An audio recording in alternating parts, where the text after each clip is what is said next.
When you picture a Viking, what comes to mind? A savage warrior, perhaps, with a wild beard and a horned helmet, leaping from a longship to plunder a helpless village.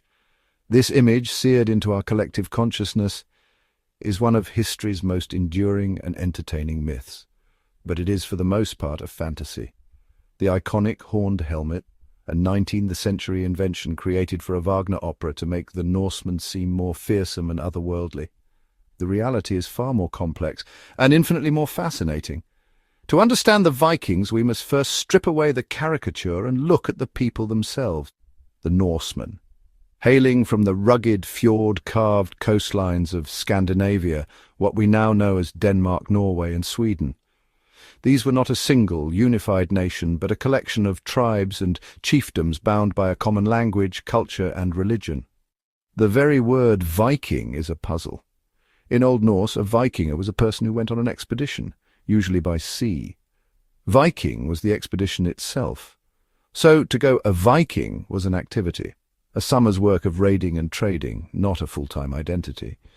These were farmers, merchants and craftsmen who, for a few months a year, became the seafaring adventurers who would change the course of European history.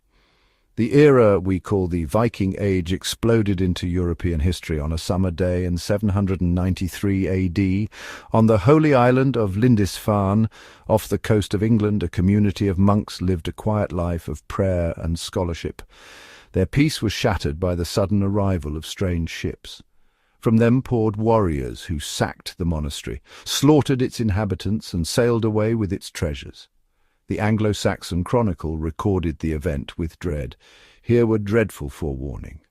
Fiery dragons were seen flying in the air, and soon after, in the same year, the harrying of the heathen miserably destroyed God's church in Lindisfarne. This brutal, shocking raid marks the traditional start of the Viking Age, a period stretching over 250 years, from the late 8th to the mid-11th century. But what drove them from their homelands? It was a perfect storm of factors. Growing populations in Scandinavia put pressure on limited farmland. Political instability saw ambitious chieftains seeking wealth and prestige abroad to bolster their power at home. And crucially, they had developed a technological masterpiece that gave them the means to project that ambition across the waves. The key to the Viking world was the longship. It was the pinnacle of naval engineering for its time, a vessel of terrifying beauty and unparalleled versatility.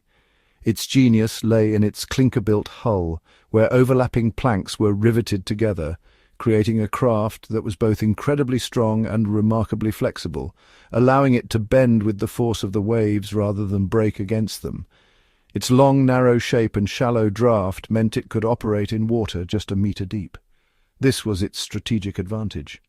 A longship could cross the treacherous North Sea and then, without stopping, sail hundreds of miles up a river like the Seine to attack Paris, or the Volga to trade with the Byzantine Empire. Powered by a large, square sail for long distances and a crew of oarsmen for speed and maneuverability in battle, it was the ultimate amphibious assault vehicle of the early Middle Ages. With this tool, the Norsemen redrew the map of the known world. They sailed east, becoming the Rus, who founded states that would evolve into Russia and Ukraine. They sailed south, raiding the coasts of Spain and North Africa, and even laying siege to Constantinople. And they sailed west, colonizing Iceland, then Greenland, and ultimately around the year 1000. A Norse expedition led by Leif Erikson landed in North America, a place they called Vinland nearly 500 years before Columbus. But to see the Vikings only as raiders is to miss the other 90% of this story. For most of the year they were not at sea, but at home, living in a complex and ordered society. Norse society was rigidly stratified. At the top were the Jarls, the wealthy chieftains and aristocracy. The vast majority were carls, free men and women who owned their farm, worked as craftsmen, or engaged in trade. They formed the backbone of the community and the crews of the longships. At the bottom were the thralls or slaves who were either captured in raids or born into servitude.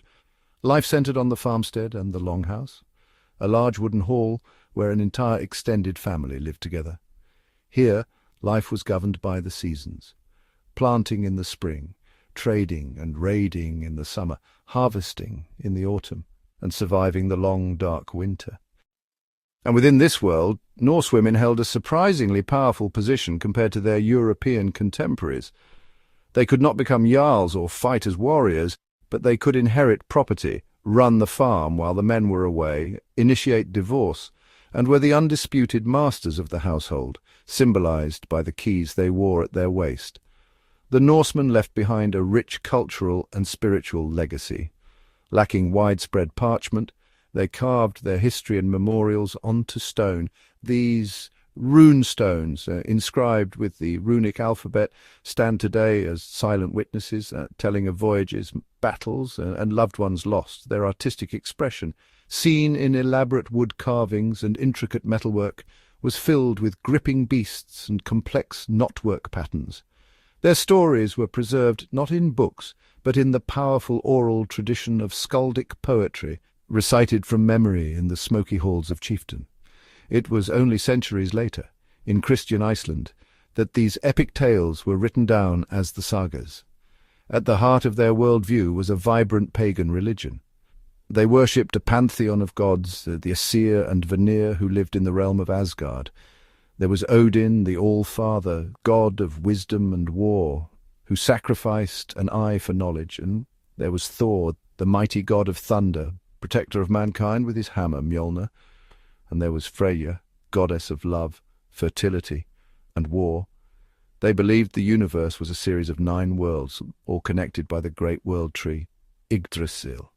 For a warrior, the greatest honor was to die in battle and be taken by the Valkyries to Valhalla, Odin's hall, which they would feast and fight until Ragnarok, the final, apocalyptic battle that would destroy the world and the gods themselves.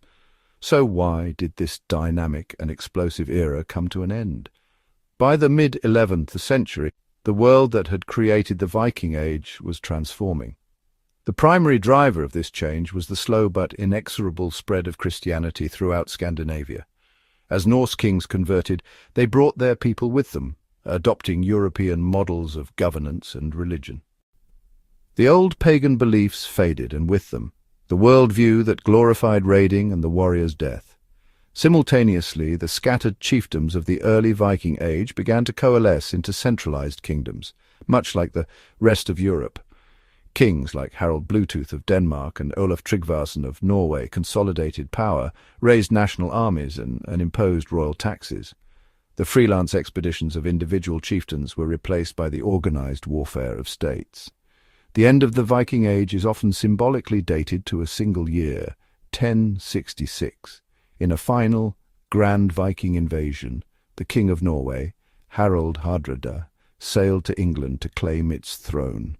He was defeated and killed at the Battle of Stamford Bridge. Just a few weeks later, England would be conquered by another man of Viking descent, William, Duke of Normandy, the land of the Northmen, but his was a modern feudal European army. The age of the longship raider was over. Though the Viking Age faded, its legacy is woven into the fabric of modern Europe. Their DNA is scattered from Britain to Russia. They founded cities that remain vibrant hubs today, like Dublin in Ireland. They profoundly shaped the English language, giving us hundreds of everyday words from sky and leg to husband and law. They were not just destroyers, they were connectors, creating vast trade networks that linked the Islamic world with Northern Europe. And their spirit of exploration pushed the known boundaries of the world.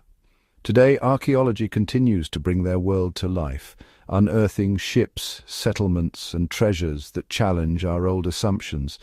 The enduring fascination with Vikings in books, film, and television speaks to the power of their story.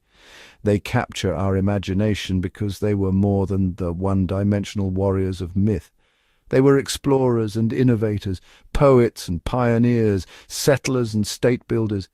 They were a people who, from their remote northern homeland, sailed out and left an indelible mark on the world. Theirs is not just a story of raiding and conquest, but a testament to human ambition, adaptation, and the unquenchable thirst for the horizon.